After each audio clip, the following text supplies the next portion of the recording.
j'ai acheté une maison de campagne pour ma mère, jolie Y et installée avec ses affaires, et il s'avère que ma belle-mère donnait déjà des ordres partout et avait même changé les serrures.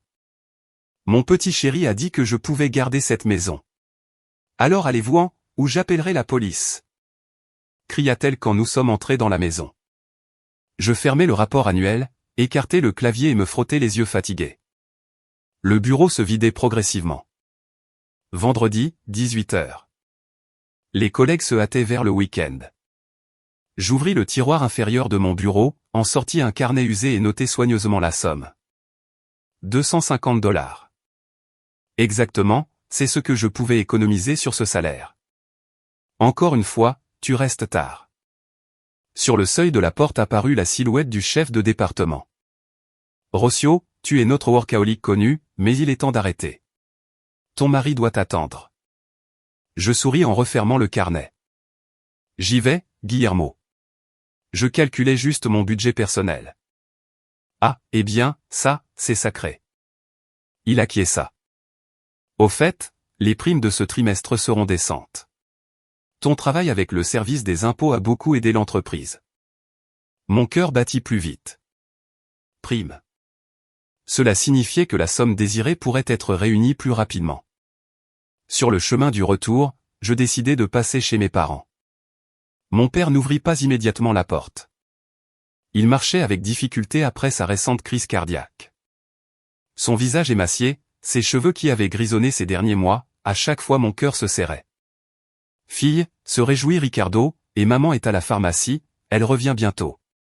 Comment te sens-tu? J'aidai mon père à atteindre le fauteuil. Eh bien, que dire? Il minimisa peu à peu, mais sa respiration lourde révélait qu'il avait encore du mal. Le docteur dit que j'ai besoin de marcher davantage, de respirer de l'air frais, mais où marcher ici?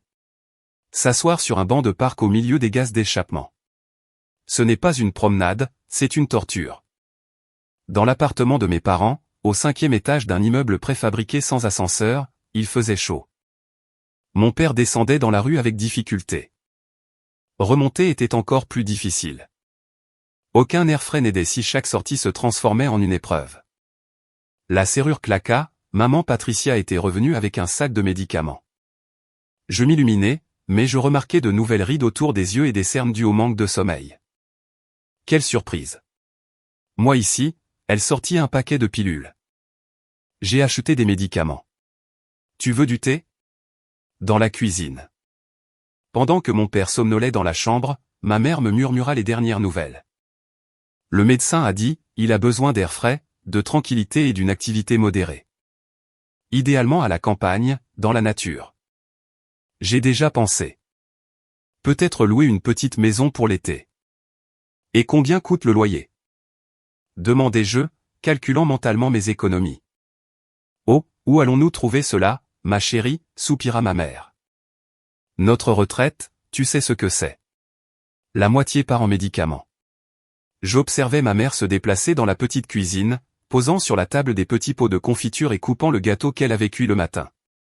Patricia avait travaillé toute sa vie comme professeure de mathématiques et, maintenant à la retraite, ne trouvait pas d'exutoire à son énergie dans l'appartement de la ville.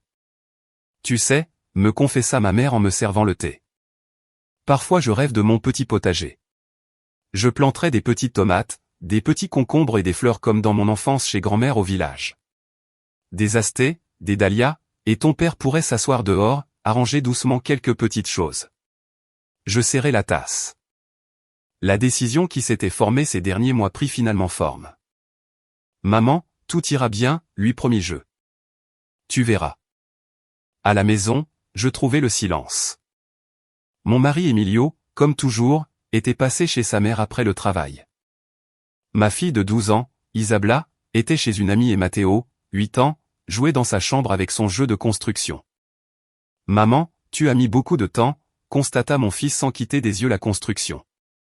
Papa a dit que chez grand-mère Esperanza, il y a de la tarte aux choux et qu'il va dîner là-bas. Je serrai les dents, encore une nuit sans mon mari. Esperanza savait habilement retenir son fils de toutes les manières. J'ôtai mon sac et m'assis à côté de Matteo. Qu'est-ce que tu construis? Une maison de campagne. L'enfant montra la construction. Voici la petite maison, ici le potager et ici il y aura les balançoires. C'est joli, souris-je. Et tu aimes l'idée d'une maison de campagne? Ah, oui, seulement nous n'avons pas de maison de campagne, soupira Matteo. Grand-mère Esperanza dit qu'un jour elle en achètera une et que nous y irons tous, mais c'est quand elle gagnera à la loterie. Je me suis moqué. Ma belle-mère achetait régulièrement des billets de loterie, croyant pieusement à un gain prochain. Mais quand on lui demandait si elle pouvait aider avec le traitement de mon père, Esperanza trouvait toujours des excuses, sa tension monte, il faut aider le fiston avec le crédit de la voiture. Après avoir couché les enfants, je m'assis devant mon ordinateur portable. Il y a 3 ans, j'avais ouvert un compte spécial et y transférais de l'argent chaque mois. Au début, peu, 50 à 100 $ sur mon salaire, puis plus. J'économisais sur tout, achetais des vêtements en solde, cuisinais à la maison au lieu d'aller dans des cafés. Je me refusais les nouveaux gadgets. Je travaillais même en plus en comptabilité, préparant des documents pour de petites entreprises. À Emilio, je n'expliquais rien. De toute façon, il ne s'intéressait pas au budget familial tant que cela suffisait pour ses loisirs. L'argent de Rocio était ses problèmes. C'est ce qu'il disait quand nous parlions de gros achats. Et à quoi bon lui raconter? Emilio courait immédiatement chez sa mère et elle trouverait le moyen de le convaincre que cet argent, c'était elle qui en avait le plus besoin pour des réparations, de nouveaux meubles ou un traitement à la mode. À l'écran apparut le solde, 4 000 $. Avec la prime promise, la recherche pouvait déjà commencer. J'ouvris le site web d'annonces immobilières et saisis les paramètres. Maison de campagne à moins de 50 km de Mexico, pas plus de 40 000 $. Le système a renvoyé plusieurs options. Je les examinais méthodiquement, prenant des notes dans mon carnet. Colonia Altura, trop loin. Colonia Amanecer. La maison nécessite de grosses réparations, mais Mirasol, à seulement 30 km de la ville, près du lac, il y a un arrêt de bus. Le téléphone sonna avec un message entrant. Je suis en retard chez maman. J'arriverai tard. Je ne fus même pas surprise. J'agrandis la photographie du terrain à Mirasol. Une petite maison solide avec terrasse, 6 arts de terrain. Des parterres déjà faits, des arbres fruitiers. Prix, 38 000 $. Avec la prime, cela suffisait juste. Résolument, je composai le numéro indiqué dans l'annonce. Bonjour, dis-je quand on me répondit de l'autre côté. Votre maison de campagne à Mirasol m'intéresse. La première visite me déçut. La petite maison s'avéra plus petite que sur la photo et le terrain nécessitait un nettoyage sérieux. L'agent immobilier, un homme trapu d'âge moyen, avec un air important, me montrait différentes options, mais aucune ne convenait. Soit le prix était trop élevé, soit l'état de la maison laissait à désirer, soit le terrain était très négligé. Peut-être cherchons-nous plus loin de la ville, proposa-t-il après la 5e visite. Là, ce sera moins cher, non, répondis-je fermement. Mon père ne peut pas être loin de la ville. Il a des problèmes cardiaques. Ce jour-là, j'avais presque abandonné, quand sur le chemin du retour, je remarquai un modeste panneau à vendre sur la porte d'un petit terrain au fond du lotissement. Et ici, qu'est-ce que c'est, demandai-je en freinant. L'agent immobilier haussa les épaules. Je ne sais pas, ce n'est pas mon annonce. Si vous voulez, je me renseigne. Mais j'étais déjà en train de composer le numéro indiqué sur le panneau. C'est ainsi que je rencontrai Carmen, une femme minuscule, aux yeux tristes et au sourire étonnamment doux. Entrez, ne soyez pas gênés, invita la propriétaire en ouvrant le portail. Ne faites juste pas attention au désordre. Je n'arrive pas seul à tout entretenir. Mais je ne vis aucun désordre. Le petit terrain de 6 arts était entretenu dans les moindres détails. Des parterres ordonnés, préparés pour l'hiver, des arbustes attachés, des manguiers chaulés. La petite maison en bois peint en bleu clair avait l'air soignée et accueillante. Mon mari l'a construite, dit Carmen avec fierté, remarquant mon regard admiratif. Il y a 30 ans, il avait des mains en or. Dans la maison, ça sentait le bois et les herbes, 2 petites chambres, une petite cuisine avec poêle, une terrasse avec vue sur le jardin, tout simple, mais fait avec amour. Ici, nous étions heureux, prononça doucement la propriétaire. Seulement, Fernando est parti l'année dernière et je ne peux plus seul. Les enfants vivent aux États-Unis, élèvent les petits-enfants, ils viennent rarement.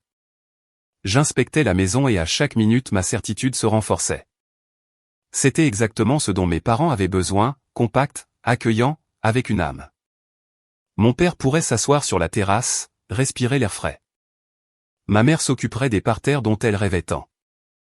J'aimerais acheter votre maison pour mes parents, dis-je résolument. Si le prix me convient.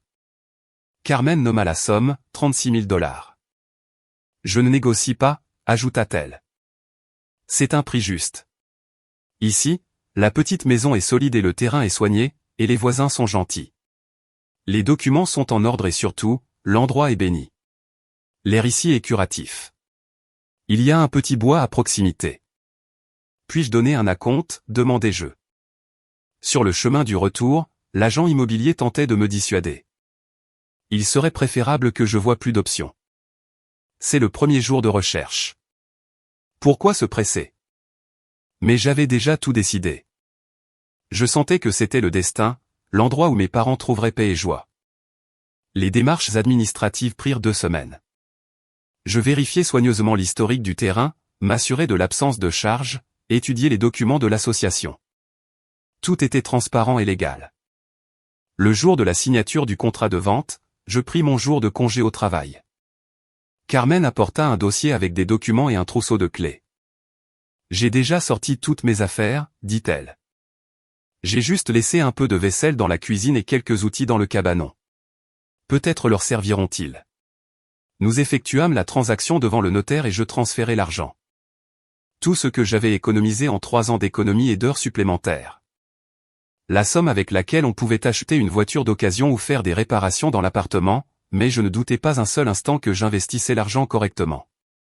Prenez soin de cet endroit, demanda Carmen en me remettant les clés. Une partie de mon âme et celle de Fernando sont restées ici. J'étreignis la femme âgée. Je vous promets que mes parents aimeront cette maison autant que vous. Et vous savez quoi, venez nous rendre visite quand vous voulez. Ma mère sera ravie. Ce même jour, je me rendis à ma nouvelle maison. J'apportai de nouveaux rideaux pour les fenêtres, une nappe pour la table, un bouquet de fleurs fraîches dans un vase. Je voulais que mes parents voient cet endroit déjà habité, prêt à les accueillir. En arrangeant sur la terrasse des chaises en osier achetées en chemin, je m'imaginais comment mon père s'assiérait ici avec un livre et ma mère serait occupée dans la cuisine. Comment il prendrait le thé avec de la confiture en observant le coucher de soleil? Comment les petits-enfants viendraient et Matteo jouerait au football avec son grand-père sur le terrain? Cette image valait chaque dollar économisé. Où étais-tu passé pendant des jours entiers, demanda Emilio le soir quand je rentrais chez moi après le voyage à Mirasol. Maman dit que tu nous as complètement abandonnés. Je m'assis, fatigué, sur une chaise. Esperanza, comme toujours, s'était plainte à son fils. Je travaille, Emilio. Nous avons le rapport annuel. Et je suis allé voir mes parents. Papa a encore eu une montée de tension. Ah. Il perdit immédiatement l'intérêt. Bon, écoute. Maman et moi voulons aller chez son ami dimanche pour faire un barbecue. Tu restes à la maison avec les enfants? Je serrai les poings sous la table. Leur week-end en famille sans moi, chose habituelle. Esperanza éloignait systématiquement la belle-fille de son fils à chaque occasion. J'ai d'autres projets, répondis-je tranquillement. J'emmène mes parents chez le cardiologue dimanche. Le cardiologue? Demanda incrédule Emilio. Oui, clinique privée. Je me suis inscrite il y a 1 mois. Il fronça les sourcils, mais ne discuta pas. En sortant de la cuisine, il me cria par-dessus l'épaule, et maman dit que tu as complètement oublié à quoi ressemble une famille. Tout l'argent, tu le donnes à tes parents. Je respirai profondément, contenant ma colère. Encore un peu et je ferai à ma belle-mère une surprise dont elle ne se remettrait pas de sitôt. Cette même nuit, j'appelai mon frère. Osvaldo, j'ai besoin de ton aide samedi et lui dis-je, m'assurant qu'Emilio était absorbé par le football dans le salon et n'entendrait pas la conversation. Il s'est passé quelque chose? La préoccupation sonnait dans la voix de mon frère. Non, mais ça pourrait arriver. Tu te souviens que je t'ai parlé de la maison pour les parents? Eh bien, je l'ai achetée et je veux leur faire une surprise samedi, leur montrer leur nouvelle maison. Excellent. En quoi puis-je t'aider? Viens juste en uniforme et dans la voiture officielle si tu peux. Mon frère resta silencieux une seconde. Tu t'attends à des problèmes. J'espère que non, mais avec ma belle-mère, on ne peut jamais être sûr et l'uniforme officiel d'huissier produit un effet dissuasif. Osvaldo rit. Compris. Alors, nous faisons une surprise aux parents et au passage, nous nous prémunissons de ta chère Esperanza. Je souris. Le plan était prêt. Restait le plus difficile. Préparer le terrain pour le voyage. Le vendredi soir, quand les enfants dormaient déjà, je me décidai à en parler à mon mari. Emilio, demain nous allons voir une maison, lui dis-je en m'asseyant à côté de lui sur le canapé. Quelle maison? Il détourna les yeux de son téléphone. J'ai acheté une maison pour mes parents à Mirasol. Je veux les y emmener, leur faire une surprise. Emilio me regarda comme si je lui avais annoncé un voyage sur la Lune. Tu as acheté une maison? Avec quel argent? Avec le mien, répondis-je tranquillement. J'ai économisé pendant 3 ans sur chaque salaire. Et combien ça a coûté? Ses yeux se plissèrent de manière suspecte. 36 000 $.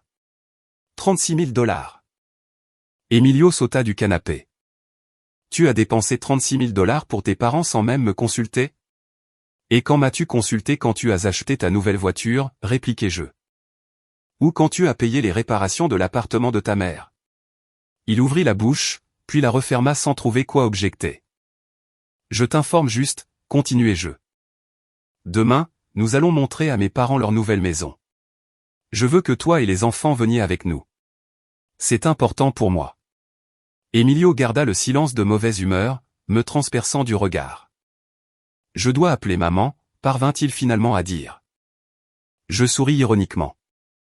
Bien sûr, comme toujours. Je savais.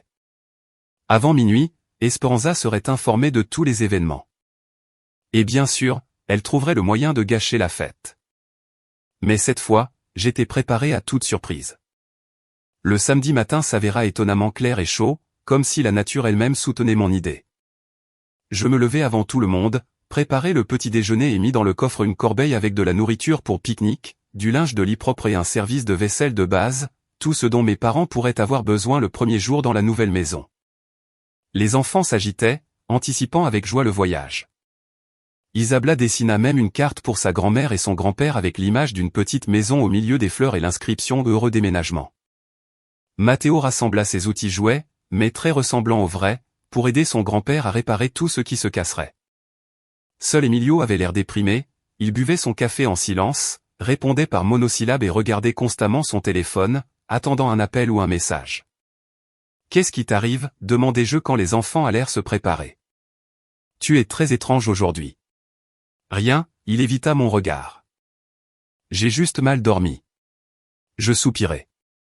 Après la visite de ma belle-mère la veille et leur conversation sur la maison, Emilio était hors de lui, mais il n'y avait pas de temps pour analyser ses sentiments. Dans 1 heure, nous devions partir. Je vais chercher mes parents, dis-je en ramassant mon sac. Tu nous suis avec les enfants, d'accord? Tu connais l'adresse. Il acquiesça, évitant toujours de croiser mon regard. Mes parents attendaient à l'entrée de l'immeuble, émus et élégants malgré ma demande de s'habiller simplement. Maman, je t'ai dit des vêtements normaux, souris-je, remarquant que Patricia avait mis sa robe de sortie et que mon père portait une chemise repassée. Et si nous rencontrons des gens? Ma mère haussa les épaules. On ne peut pas se promener n'importe comment. Mon père avait l'air mieux que ces derniers mois. Dans ses yeux apparut de l'intérêt et il ne respirait plus si lourdement. Où allons-nous? Demanda-t-il en s'asseyant sur le siège avant. Tu ne peux pas donner ne serait-ce qu'un indice. Soyez patient, je lui fis un clin d'œil en sortant de la cour. Bientôt, vous verrez tout par vous-même. En chemin, je distrayais délibérément mes parents en leur parlant du travail, des enfants, des projets pour l'été, afin de les empêcher de penser à la destination. De temps en temps, je vérifiais dans le rétroviseur si la voiture d'Emilio nous suivait. Pour l'instant, tout allait selon le plan. Quand nous tournâmes sur le chemin rural qui menait au lotissement, ma mère s'inquiéta. Nous allons rendre visite à quelqu'un. Il aurait fallu apporter des fleurs ou un gâteau. Ne t'inquiète pas, maman, tout est prévu, la rassurai-je. Mirasol nous accueillit avec une atmosphère sereine de samedi. Quelqu'un travaillait dans les parterres, quelqu'un taillait des arbustes. Les enfants faisaient du vélo. Je roulais lentement dans la rue centrale, saluant amicalement les voisins inconnus. Comme c'est joli ici! Remarqua mon père, regardant avec intérêt les petites maisons ordonnées. Quel air!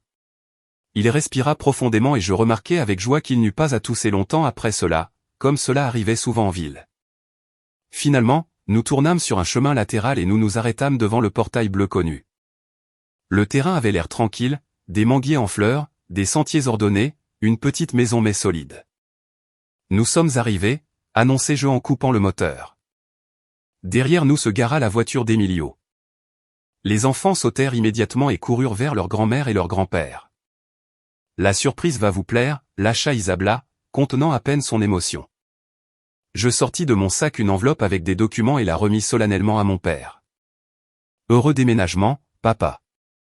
Ricardo regarda l'enveloppe sans comprendre. Qu'est-ce que c'est? Ouvre et regarde. Je souris, les mains tremblantes. Mon père sortit les papiers, certificat de propriété, contrat de vente, tout à son nom. Ceci il s'étrangla sans pouvoir terminer la phrase. C'est votre maison, dis-je simplement. Votre maison, votre terrain, votre jardin, tout est à ton nom, papa. Patricia soupira et porta les mains à sa poitrine. Rossio, tu plaisantes? Pas du tout.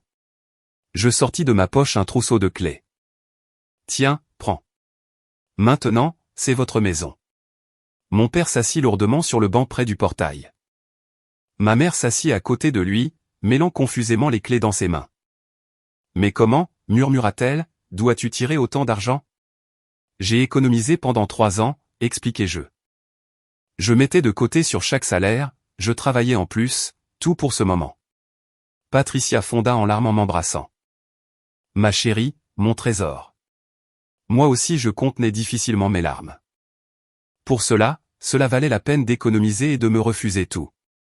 Pour les yeux heureux de mes parents, pour la possibilité de leur offrir une vie tranquille et digne. Bon, allons voir votre nouvelle maison, proposai-je en aidant mon père à se lever. Toute la compagnie se dirigea vers le portail. Les enfants couraient devant, sautant impatients. Emilio marchait derrière tout le monde, sombre et pensif. Mais nous n'eûmes pas le temps d'ouvrir le portail que de la maison s'entendirent un vacarme et des aboiements de chiens. Je restai immobile. Au fond du terrain, quelque chose bougeait. Qui est là? Demanda Patricia effrayée. La réponse fut l'apparition sur le porche d'une silhouette corpulente en gants de jardin et bottes en caoutchouc. Esperanza en personne était là, les mains sur les hanches, transperçant les nouveaux arrivants d'un regard hostile. Vous êtes apparu, constata-t-elle avec défi dans la voix. Je pensais bien que vous ne viendriez pas, un instant, perdis la parole. Comment ma belle-mère était-elle arrivée ici? D'où avait-elle les clés? Mon regard vola vers Emilio, qui recula d'un pas, baissant les yeux avec culpabilité. Esperanza, prononçai-je finalement en essayant de garder mon calme. Que faites-vous sur notre terrain? Sur le vôtre? Ma belle-mère laissa échapper un petit rire. Mon fils, tu ne lui as pas dit? Tous se tournèrent vers Emilio, qui avait l'air de vouloir s'enfoncer dans le sol. Emilio, je m'approchai de mon mari. De quoi parle-t-elle? Il se déplaçait d'un pied sur l'autre sans lever les yeux. Rossio voulait bien faire. Maman m'a beaucoup demandé. J'ai pensé, peut-être pouvons-nous nous mettre d'accord d'une manière ou d'une autre. Nous mettre d'accord sur quoi? Ma voix sonnait tendue. Que as-tu fait? Esperanza sortit triomphante au centre de la cour. Il m'a donné la maison, il a dit qu'elle était à moi. J'ai déjà commencé à creuser les parterres et à planter des fleurs. Elle désigna les morceaux de terre fraîchement remués. Et j'ai amené un chien pour la surveillance. De derrière le cabanon attaché, apparut un chien poilu de race indéfinie, qui se remit à aboyer en voyant les étrangers. Je sentis la terre m'échapper sous les pieds. Du coin de l'œil, je voyais les visages pâles de mes parents, la confusion des enfants, le regard coupable d'Emilio. Je trouvais difficilement les mots en m'adressant à mon mari. Tu as donné notre maison à ta mère, la maison que j'ai achetée pour mes parents? Emilio haussa les épaules. Je ne l'ai pas donnée. C'est juste que maman rêvait tellement d'une maison. J'ai pensé, peut-être qu'ils peuvent l'utiliser ensemble d'une manière ou d'une autre. Ensemble? Je laissai échapper un rire nerveux. Avec une personne qui essaie maintenant de nous chasser de notre propre terrain. Esperanza s'approcha davantage du portail, redressant agressivement les épaules. Mon fils a dit que la maison est à moi. Partez tant que je suis gentille. Patricia sanglota doucement et Ricardo, pâlissant encore plus, s'assit lourdement sur le banc. Moi, effrayé, je courus vers mon père. Papa, tu te sens mal? Il secoua la tête, mais respirait avec une difficulté visible. Pilule, murmura-t-il, désignant sa poche. J'aidai mon père à sortir la nitroglycérine. Il ne manquait plus que ça. Une autre crise. Vous voyez ce que vous faites, criai-je en m'adressant à ma belle-mère et à mon mari. Cet homme a le cœur malade. Ce ne sont pas mes problèmes, râla Esperanza. Vous n'aviez pas à venir dans la maison d'autrui. Ce n'est pas la maison d'autrui. Je me redressai, sentant la rage bouillir en moi. C'est la propriété de mon père. J'ai tous les documents. Et moi j'ai les clés et la permission du fils, répliqua ma belle-mère. Il a dit que je pouvais vivre ici. Emilio, voyant que la situation s'échauffait, décida finalement d'intervenir. Maman, je n'ai pas dit que la maison était à toi. J'ai dit que nous réfléchirions à la façon dont on pourrait faire. Ne fais pas l'idiot, l'interrompit Esperanza. Tu m'as donné les clés. Tu as dit, installe-toi. Je n'ai pas dormi de toute la nuit à planifier ou planter quoi. Je regardais mon mari, stupéfaite. Tu lui as donné les clés, sérieusement? Derrière mon dos? Emilio baissa la tête. J'ai trouvé un double dans tes affaires. Maman a tellement insisté pour que je lui montre. Et tu as décidé non seulement de montrer, mais de lui donner la maison. Je sentis ma voix trembler. La maison que j'ai achetée avec mon argent pour mes parents je ne l'ai pas donnée, s'exclama Emilio. Je voulais juste qu'elle puisse aussi, eh bien, l'utiliser sans mon consentement, sans le consentement de mes parents, qui sont maintenant les propriétaires légaux. Esperanza, voyant que son fils reculait, repassa à l'attaque. Quels propriétaires ils vont faire? Quelques papiers. Je me suis déjà installé ici, j'ai déjà amené un chien, creusé des parterres. Je sentis ma patience éclater, je sortis mon téléphone et composai le numéro de mon frère. Osvaldo, où es-tu? Viens vite, la situation est difficile. Ma belle-mère plissa les yeux. Qui appelles-tu? La police? Tu crois que tu vas me faire peur? On verra, répondis-je simplement. Les enfants se turent, observant effrayés le conflit des adultes. Isabella s'approcha de grand-mère Patricia et lui prit la main, comme pour la protéger. Matteo, confus, passait son regard de sa maman à son papa et vice-versa, sans comprendre ce qui se passait. Les minutes d'attente s'étiraient douloureusement. Esperanza, encouragée par l'absence de conséquences immédiates, devint encore plus sûre d'elle. Pendant que vous restez là, je vais préparer le déjeuner, j'ai faim depuis ce matin à travailler dans les parterres. Elle se retourna et se dirigea vers la maison. Stop! Je fis un pas en avant. Vous n'avez pas le droit d'entrer dans la maison. Bien sûr que si, sourit ma belle-mère par-dessus l'épaule. J'ai les clés et il vaudrait mieux emmener tes vieux avant qu'ils ne s'effondrent complètement. Cette phrase fut la goutte qui fit déborder le vase. J'ouvris résolument le portail et barra le passage à ma belle-mère vers la maison. Vous allez quitter le terrain tout de suite. Ceci est une propriété privée et vous êtes ici une invitée indésirable. Esperanza s'arrêta, évaluant ma détermination. Et si je ne pars pas, que ferez-vous? Je dénoncerai l'intrusion illégale sur une propriété privée, prononçai-je clairement. C'est un délit pénal, d'ailleurs. Qui va te croire? Ma belle-mère agita les mains. J'ai les clés. Mon fils me les a données. Les clés obtenues de manière frauduleuse ne donnent pas de droit de propriété, retentit une voix masculine tranquille. Tous se retournèrent. Dans le portail ouvert se tenait Osvaldo, en uniforme d'huissier avec un dossier de documents dans les mains. Il avait l'air imposant et officiel. Service fédéral des huissiers, se présenta-t-il en montrant son identification. Nous avons reçu des informations concernant une éventuelle appropriation illégale de propriété privée. Esperanza pâlit en voyant l'uniforme et les documents. Quelle appropriation? Je peux examiner les documents de cet objet immobilier, continua Osvaldo, imperturbable, en s'adressant à moi. Je lui remis le dossier avec les documents. S'il vous plaît, le terrain est enregistré au nom de mon père Ricardo Vasquez. Tous les papiers sont en parfait ordre. Osvaldo étudia attentivement les documents, prenant périodiquement des notes dans son carnet. Esperanza se déplaçait nerveusement d'un pied sur l'autre, lançant des regards paniqués à son fils, mais Emilio se tenait dos à elle, évitant de croiser les yeux de sa mère. Selon les documents présentés, prononça finalement Osvaldo, le seul propriétaire légal de cette maison de campagne est le citoyen Vasquez Ricardo. Il se tourna vers Esperanza. Sur quelle base vous trouvez-vous sur un territoire de propriété d'autrui? Mon fils m'a donné la permission, s'exclama-t-elle. Il m'a donné les clés. Son fils n'est pas propriétaire de cet immeuble, nota tranquillement Osvaldo. Par conséquent, il n'a pas le droit d'en disposer ou de donner des clés à qui que ce soit. Mais c'est le mari. Dans la famille, tout est commun.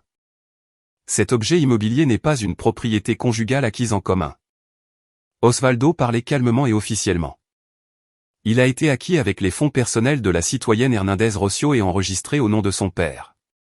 Juridiquement, c'est sa propriété unipersonnelle. Il fit une pause, laissant le temps à l'information d'être assimilée, et continua. De plus, vous avez réalisé des travaux non autorisés sur le terrain et y avez placé un animal sans le consentement du propriétaire. Cela peut être qualifié d'usurpation de fonction.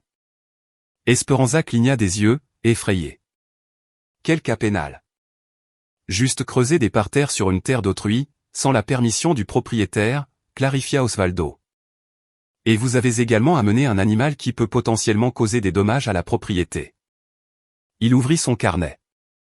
Je dois rédiger un procès-verbal sur la situation actuelle et je vous recommande de libérer volontairement le territoire dans le courant d'1 heure, en emportant vos affaires personnelles et l'animal. Dans le cas contraire, la police sera appelée pour rédiger un protocole sur l'infraction.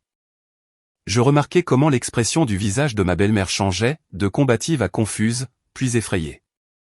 Esperanza regarda autour d'elle comme acculée, cherchant du soutien. Emilio, dis-leur quelque chose. Mais Emilio, en voyant les documents officiels et en entendant parler d'une éventuelle affaire pénale, s'effondra définitivement. Maman, allons-nous-en d'ici. Ce n'est vraiment pas notre maison. Et le chien et les plantules? Ma belle-mère ne se rendait pas. Le chien, vous l'emmenez immédiatement, dit fermement Osvaldo. Quant aux plantules, il regarda moi et mes parents. C'est le propriétaire du terrain qui décide. Patricia, qui tout ce temps avait été silencieuse, soutenant son mari, éleva la voix de manière inattendue. Qu'elle emporte tout ce qu'elle a planté. Nous n'avons pas besoin de ce qui est étranger. Je souris, reconnaissante envers ma mère. C'est bon, Esperanza. Vous pouvez déterrer vos plantules et emporter tout ce que vous avez apporté sur le terrain. Après cela, je vous demande de quitter le territoire. Ma belle-mère, déjà sans l'aplomb précédent, acquiesça et se dirigea vers les parterres. Emilio hésitait, inquiet, à sa place. Je vais aider maman à ramasser les affaires, murmura-t-il sans regarder sa femme. J'acquiesçai froidement. Aide-la et après, nous parlerons. Nous parlerons très sérieusement. 1 heure plus tard, le terrain fut libéré. Esperanza, murmurant quelque chose sur les enfants ingrats et l'avarice vile, partit en taxi qu'elle demanda à Emilio. Le chien et les cartons de plantules furent emportés. Emilio lui-même se tenait près de la voiture, sans se décider à partir, sans s'expliquer avec sa femme. Rocio, je n'ai pas pensé, commença-t-il quand je m'approchai. Maman a tellement demandé que je lui montre la maison et après elle a vu à quel point c'était bien et tu as décidé de lui donner ce que j'ai acheté pour mes parents, terminai-je. Je ne l'ai pas donné sans ma connaissance, derrière mon dos, objecta-t-il. J'ai juste donné les clés pour qu'elle regarde. Ne mens pas au moins maintenant, prononçai-je, fatigué. Tu savais parfaitement qu'elle ne ferait pas que regarder, tu savais tout. Emilio baissa la tête. C'est ma mère et ces personnes que tu as humiliées aujourd'hui sont mes parents, dis-je fermement. Imagine comment cela a été pour eux d'arriver à la maison que leur fille leur a offerte et d'y trouver une personne étrangère qui crie, partez. Je respirai profondément, essayant de parler plus calmement. Tu sais, Emilio? Pendant de nombreuses années, j'ai toléré comment tu consens à ta mère, comment elle s'immisce dans notre vie, comment elle décide pour nous, mais aujourd'hui tu as franchi la ligne. Et maintenant, demanda-t-il doucement. Je le regardai droit dans les yeux. Je ne sais pas. J'ai besoin de temps pour réfléchir. Et maintenant, je veux passer la journée avec mes parents, leur montrer leur nouvelle maison et les aider à s'installer. Je me retournai pour partir, mais m'arrêtai. Et Emilio, les clés de la maison, pose-les sur la table, tous les exemplaires. Il sortit silencieusement de sa poche un trousseau et me le tendit. Je vais aller avec maman. Elle va mal maintenant. Bien sûr, je souris sans joie. Comme toujours. Je regardais mon mari monter dans la voiture et partir, suivant le taxi qui emportait ma belle-mère. Quelque chose se brisa en moi. Non pas de la douleur, plutôt un soulagement fatigué, comme si un mur s'était effondré derrière lequel il n'y avait plus rien de précieux depuis longtemps. Osvaldo s'approcha et me posa la main sur l'épaule. « Comment vas-tu, Rocio ?» Je soupirai. J'ai juste compris quelque chose d'important. Et quoi? Je regardais la maison où mes parents commençaient déjà à s'installer. Mon père examinait le cabanon avec des outils. Ma mère arrangeait la vaisselle sur la table pour le thé. Qu'une famille n'est pas nécessairement ceux avec qui tu vis sous le même toit? Les familles sont ceux qui t'aiment et te respectent vraiment. Osvaldo acquiesça. Sage conclusion. Bon, aidons les petits vieux à s'installer. Je souris, me secouant du poids des dernières heures. Bien sûr, aujourd'hui c'est la fête. Malgré tout, nous nous dirigeâmes vers la maison où Patricia dressait déjà la table et les enfants l'aidaient à disposer les friandises. Ricardo, visiblement animé après le départ des invités indésirables, montrait à Matteo comment fonctionnaient les outils de jardin. « Comment allez-vous » demandai-je en embrassant mes parents. « Ça ne pourrait pas être mieux » sourit mon père. « L'air ici se respire facilement et l'endroit est béni » ajouta ma mère. J'ai déjà choisi où planter la coriandre, ou les piments. Je sentis une boule se former dans ma gorge. Toutes ces années de soucis, toutes ces années d'économie et de planification, tout n'avait pas été en vain. Pour ce moment, pour les yeux heureux de mes parents, cela valait la peine de traverser n'importe quelle épreuve. Bon, célébrons le déménagement, proposa Osvaldo en sortant du coffre des sacs de nourriture. Bien sûr. Patricia applaudit. J'ai une nappe de fête. Je l'ai apportée au cas où. La nuit descendit sur le lotissement. Sur la terrasse de la nouvelle maison brillait une lumière chaude. On entendait des rires d'enfants et des conversations douces d'adultes. Les voisins, attirés par les bruits de fête, s'approchaient pour faire connaissance. Il apportait des friandises. Qui du vin maison? Qui des tamales? Ricardo, assis dans la chaise en osier, aspirait avec délice l'odeur des manguiers en fleurs et écoutait le chant des oiseaux. La couleur de son visage s'était nettement améliorée. Sa respiration était devenue plus régulière. « Merci, ma fille, dit-il doucement quand je m'assis à ses côtés. C'est le plus beau cadeau que ta mère et moi aurions pu recevoir. Je serrai sa main. Vous le méritez, papa. Toute votre vie, vous avez pris soin des autres. Il est temps de penser à vous. Il resta silencieux, regardant le coucher de soleil qui teignait le ciel de ton rosé. Et qu'est-ce qui va se passer avec Emilio maintenant? Je soupirai. Je ne sais pas. Aujourd'hui, je l'ai vu tel qu'il est vraiment et cela change beaucoup. Mon père acquiesça avec compréhension. Quoi que tu décides, ta mère et moi te soutiendrons. Souviens-toi de cela. Je souris, reconnaissante pour ce soutien, pour cet amour inconditionnel qui était venu aujourd'hui et les avait complètement accueillis malgré tous les obstacles. Le jour touchait à sa fin. Les invités étaient partis, les enfants s'étaient endormis dans la petite chambre. Le lendemain matin, la maison de campagne m'accueillit avec le chant des oiseaux et l'arôme de café fraîchement moulu. Je sortis sur la terrasse, où mon père était déjà assis avec une tasse, contemplant le terrain avec une expression pensative et tranquille. « Bonjour », souris-je en m'asseyant à côté de lui. « Comment avez-vous dormi dans ce nouvel endroit ?»« Mieux que ces dernières années », répondit Ricardo sans quitter des yeux le jardin fleuri. « Tu sais ? Je ne me suis même pas réveillé à minuit, pas une seule fois, et en ville, c'était chaque heure, soit une toux, soit un essoufflement. » Je regardais mon père avec tendresse. Pour la première fois depuis longtemps, son visage avait l'air reposé. Les rides s'étaient adoucies et les yeux brillaient de vie. L'air frais faisait déjà son œuvre. « Où est maman ?» demandai-je en buvant le café que mon père m'avait affectueusement servi. « Elle est partie tôt ce matin pour faire connaissance avec les voisins » sourit-il. Tu connais ta mère, elle ne peut pas vivre sans communication. Elle est revenue avec une liste complète. Où il est préférable de planter quoi? Quelles graines prendre? Nous rîmes. Patricia avait toujours été l'âme de la compagnie. Elle trouvait rapidement un langage commun avec les gens. Et toi, tu fais des plans? Je désignais le carnet qui était devant mon père. Oui, ici je calcule. Il ouvrit la page avec des croquis. Ici, il serait bon de mettre une petite pergola et là-bas, près de la clôture, un trou de compost et les sentiers devraient être recouverts de gravier. Sinon, quand il pleuvra, il y aura de la boue. Je regardais les schémas et sentis mon cœur se réchauffer. Mon père était de nouveau plein d'énergie et de projets. Cette maison lui avait vraiment insufflé une nouvelle vie. De la maison sortirent les enfants somnolents. Isabella s'étirait et Matteo se lança immédiatement à explorer le jardin. « Maman, quand allons-nous revenir ici ?» demanda-t-il en examinant une fourmilière près du manguier. La question me prit par surprise. Après le conflit de la veille avec Emilio, beaucoup de choses restaient indéfinies. « Bientôt », répondis-je en essayant de paraître sûr de moi. « Nous viendrons voir grand-mère et grand-père chaque week-end. »« Et papa ?» demanda doucement Isabella, qui captait toujours subtilement la tension entre adultes. Je soupirai. « Ton papa et moi devons parler de beaucoup de choses, ma chérie. » Les enfants se turent, comprenant que la situation était sérieuse.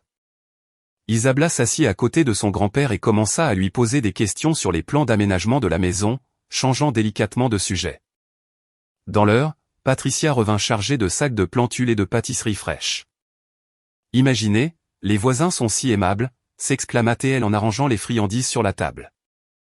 Soldad à droite, ancienne maîtresse d'école comme moi, et Augusto de l'autre côté de la rue, un véritable expert jardinier, il a promis d'aider avec la taille des arbres.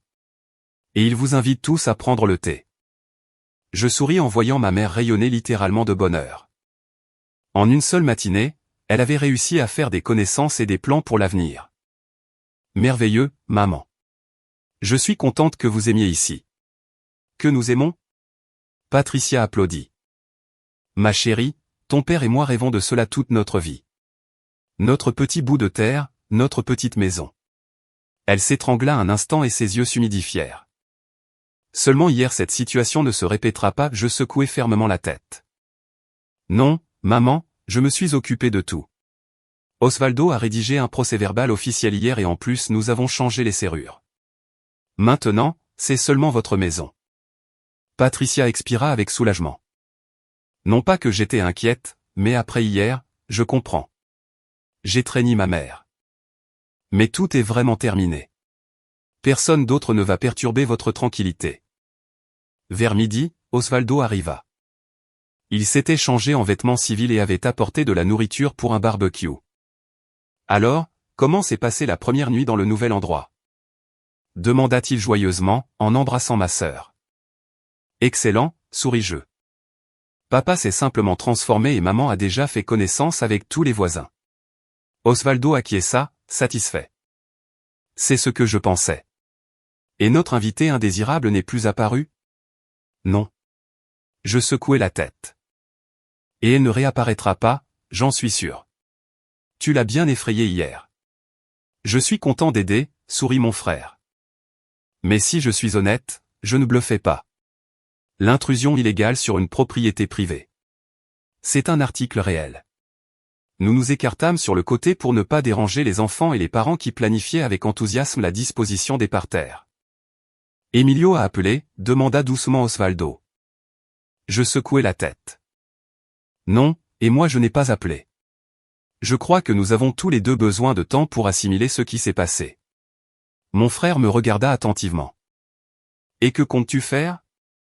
Je soupirai profondément. Honnêtement, je ne sais pas. Ce qui s'est passé hier n'est pas simplement un malentendu ou une dispute. Il m'a trahi, Osvaldo. Il a trahi ma confiance. Et ce n'est pas la première fois. Il a toujours été sous le talon de sa mère, nota Osvaldo. Tu le savais quand tu t'es marié avec lui? Je le savais, fus-je d'accord. Mais une chose est d'appeler maman pour n'importe quelle raison ou de la consulter pour chaque détail. Et une autre très différente est de donner les clés de la maison que j'ai achetée pour mes parents dans mon dos. Ça, c'est déjà une trahison. Osvaldo acquiesça silencieusement, sans discuter. Il voyait à quel point c'était difficile pour ma sœur, mais il savait aussi qu'elle était une personne forte et qu'elle prendrait la bonne décision. Tu sais, continuai-je après une pause. Pendant de nombreuses années, j'ai essayé de construire une famille normale. Je cherchais des compromis, je tolérais les excentricités de ma belle-mère, je fermais les yeux sur les faiblesses d'Emilio. Mais hier, quelque chose s'est brisé. Soudain, j'ai compris, je n'ai pas besoin de ces relations. Je n'ai pas besoin d'un mari qui est toujours du côté de sa mère, pas de sa femme. Tu penses au divorce? Demanda directement Osvaldo. Je regardais les enfants enthousiastes aider leur grand-père à faire un banc. J'y pense, mais je ne veux pas prendre de décision hâtive. D'abord, j'ai besoin de parler sérieusement avec Emilio et avec les enfants, ajouta Osvaldo. Oui, fus-je d'accord doucement. Et avec les enfants aussi. Le soir, je rentrais avec les enfants à l'appartement en ville. Les parents étaient restés à la maison de campagne. Ils n'attendaient qu'une chose, commencer à aménager leur nouvelle maison, et en plus, l'air y était nettement meilleur pour la santé de mon père. L'appartement nous accueillit avec le silence. Emilio n'était pas là. Papa n'est pas venu, demanda Matteo en regardant autour de lui. Apparemment non. J'essayais de parler calmement. Il est peut-être chez grand-mère Esperanza. Isabella passa silencieusement dans sa chambre et Matteo alluma la télévision, essayant de se distraire. Je sentais la tension des derniers jours affecter les enfants. Ce n'est qu'à 21h que le bruit de la porte qui s'ouvrait se fit entendre. Emilio entra en essayant de ne pas faire de bruit. « Ah, tu es à la maison », prononça-t-il en me voyant dans la cuisine. « Je pensais que vous étiez encore à la maison de campagne. »« Les enfants vont à l'école lundi », répondis-je sans lever les yeux de ma tasse de thé. Il fallait rentrer. Un silence gênant s'installa. Emilio s'assit en face, tambourinant nerveusement avec ses doigts sur la table. « Rossio. » Je levai la main pour l'arrêter. « Pas maintenant. Les enfants viennent de s'endormir. Je ne veux pas qu'ils entendent notre conversation. Demain, quand ils seront à l'école. » Emilio acquiesça et alla à la salle de bain. La nuit, nous dormîmes dans des chambres séparées. Lui sur le canapé du salon, moi dans la chambre. Tous deux ne pûmes s'endormir longtemps, pensant à ce qui s'était passé et à ce qui nous attendait. Le lundi matin s'avéra nuageux. J'emmenai les enfants à l'école et rentrai chez moi, où Emilio m'attendait déjà dans la cuisine. Il avait l'air émacié et déprimé. « Café » proposai-je en essayant de parler neutralement. « Oui, merci. » Il observait comment je remplissais les tasses. Quand nous nous assîmes l'un en face de l'autre, je décidai de ne pas mâcher mes mots. « Je veux comprendre ce qui s'est passé samedi, Emilio. Comment as-tu pu donner les clés de la maison à ta mère, sachant que je l'avais achetée pour mes parents ?» Il soupira. Tout s'est passé différemment. Je n'avais pas l'intention de lui donner la maison, simplement maman a appris que tu avais acheté le terrain et a commencé à demander « Où est-elle ? Comment est-elle ? Tu sais à quel point elle est insistante et tu as décidé de la lui montrer. » J'essayais de garder mon calme. « Oui, admit Emilio. J'ai pensé qu'elle regarderait simplement et c'est tout, mais quand nous sommes arrivés, elle s'est enthousiasmée. Elle a commencé à dire depuis combien de temps elle rêvait d'une maison, comment elle arrangerait tout là-bas. Et tu lui as donné les clés. » Non, il se frotta immédiatement le visage avec ses mains.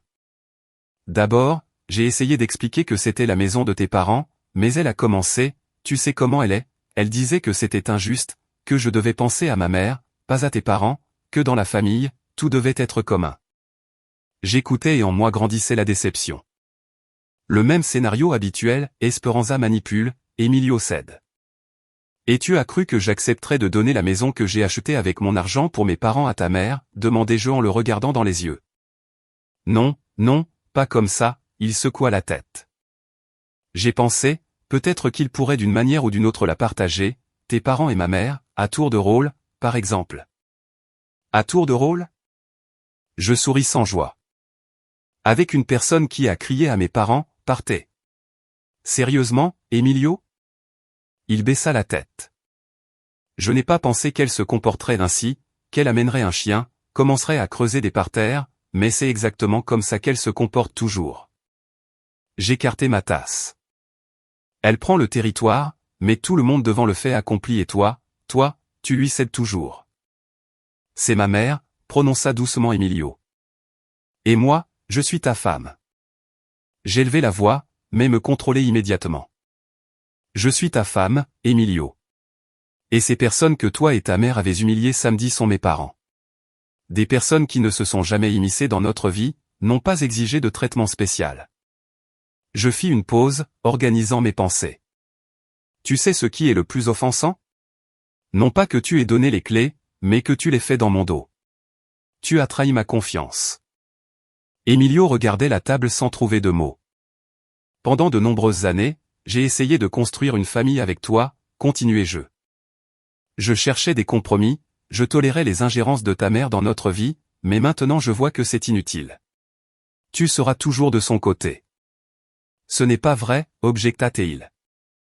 Je t'aime, Rocio, et les enfants. Vous êtes ma famille.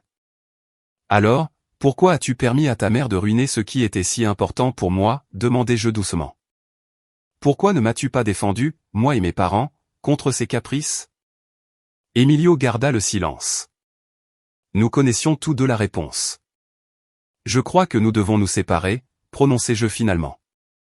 Ce qui s'est passé à la maison de campagne n'est pas simplement une dispute. Cela a montré que nous avons des valeurs différentes, une compréhension différente de la famille. Il pâlit. Tu veux le divorce? Pour un seul cas? Non, pas pour un seul, je secouai la tête. Pour des dizaines, des centaines de cas où tu as choisi son camp, pas le mien. Quand tu l'as laissé commander dans notre maison, décider pour nous comment vivre, Emilio avait l'air perdu. Qu'est-ce qui va se passer avec les enfants? Ils restent avec moi, dis-je fermement. Mais toi, bien sûr, tu pourras les voir. Je n'empêcherai jamais leur communication. Et l'appartement, demanda-t-il après une pause. Je soupirai. L'appartement est à mon nom. Je l'ai acheté avant notre mariage. Avec l'argent de la vente de la chambre de ma grand-mère. Mais je ne vais pas te mettre à la rue. Tu auras le temps de trouver un logement. Emilio leva les yeux vers moi. Tu as déjà tout décidé, n'est-ce pas? Oui, répondis-je simplement. Les 3 mois suivants s'avérèrent difficiles. Je demandai le divorce. Emilio et moi divisâmes les biens et convînmes de l'ordre de communication avec les enfants. Il loua un appartement près de chez moi pour que les enfants puissent le visiter facilement. Esperanza, apprenant le divorce, fit une véritable crise d'hystérie, m'accusant de tous les péchés mortels. Mais je restai inflexible. Je n'allais plus permettre à ma belle-mère de s'immiscer dans ma vie. Chaque week-end, j'allais avec les enfants à la maison de campagne chez mes parents. Ricardo s'était notablement renforcé. L'air frais et l'activité physique modérée avaient fait leur œuvre. Avec plaisir, il fabriquait des bancs, réparait le toit du cabanon, jouait avec son petit-fils. Patricia s'épanouit à la maison de campagne. Ses parterres se remplissaient de récoltes, les jardins de fleurs réjouissaient la vue et les week-ends, elle régalait les voisins de pâtisseries fraîches. Elle devint rapidement l'âme de la communauté locale. On venait lui demander des conseils, des recettes, simplement pour converser. Un jour chaud doux, quand j'arrivais avec les enfants à la maison de campagne, mon père m'accueillit inhabituellement animé. Ma fille, regarde. Il me tendit son smartphone avec une application ouverte pour mesurer la santé. Tension 120/80, pouls 72, comme un cosmonaute. Je l'étreignis, sentant une boule se former dans ma gorge. Je suis si contente, papa. C'est tout l'air, affirma-t-il avec assurance. Et le mouvement. Le médecin a dit hier que j'avais rajeuni de 10 ans ces derniers mois. Patricia, qui avait l'air rajeunie et fraîche, ajouta, et les voisins ne peuvent pas croire que nous soyons ici depuis seulement 3 mois. Ils disent, le terrain a l'air comme si nous l'avions entretenu toute notre vie. Le soir, quand les enfants s'endormirent dans la petite chambre et que les parents allèrent chez les voisins prendre le thé, j'étais assise sur la terrasse, admirant le ciel étoilé. Le téléphone sonna. C'était Osvaldo. « Comment ça va, petite sœur ?» demanda-t-il. « Comment vont nos petits vieux ?»« Excellent, souris-je. » Papa se vantait de sa tension. Maman fait des conserves pour l'hiver. On dirait qu'ils ont trouvé leur place. Et toi? La voix de mon frère devint plus sérieuse. Comment tu te débrouilles? Je réfléchis. Tu sais, c'est étrange de dire ça, mais je me sens plus légère, comme si un poids lourd était tombé de mes épaules. Je n'ai plus besoin de constamment naviguer entre mon mari et sa mère, de me justifier, de chercher des compromis. Je suis content pour toi, dit sincèrement Osvaldo. Tu mérites quelque chose de mieux. Et en plus aujourd'hui, j'ai reçu une promotion, partagez-je. On m'a nommée directrice financière. Félicitations, s'exclama mon frère. C'est fantastique. Oui, souris-je.